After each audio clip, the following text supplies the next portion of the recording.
অলিম্পিকে নারী ফুটবল ইভেন্টে মুখোমুখি হয়েছিল রাতে এ গ্রুপে স্বাগতিক ফ্রান্স এবং কলম্বিয়া। সেই ম্যাচটিতে কলম্বিয়ার সাথে হাড্ডাহাড্ডি লড়াই হয় স্বাগতিক ফ্রান্সের। সেই ম্যাচটি শেষ ম্যাচ ফ্রান্সে শেষ হাসি হাসার আগ পর্যন্ত অত্যন্ত জমজমাট হয়। সেই ম্যাচটিতে 3-2 গোলের ব্যবধানে জয়লাভ করে ফ্রান্স। কলম্বিয়া অত্যন্ত সুন্দর খেলে।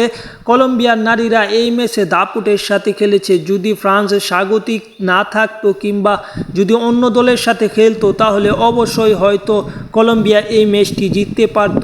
হোম অ্যাডভান্সের কারণে কিংবা স্বাগতিক দেশ হিসেবে মাঠের কন্ডিশনের পরিমাণ হিসেবে এই ম্যাচটি জয়লাভ করতে পেরেছে বলে আমার মনে হয় ফ্রান্স, কারণ কলম্বিয়ার নারীরা অত্যন্ত সুন্দর খেলে এই ম্যাচে প্রতিরোধ গড়েছিল। তাই আপনারা দেখেছেন, তাই চ্যানেলটি সাবস্ক্রাইব করে পাশে থাকুন।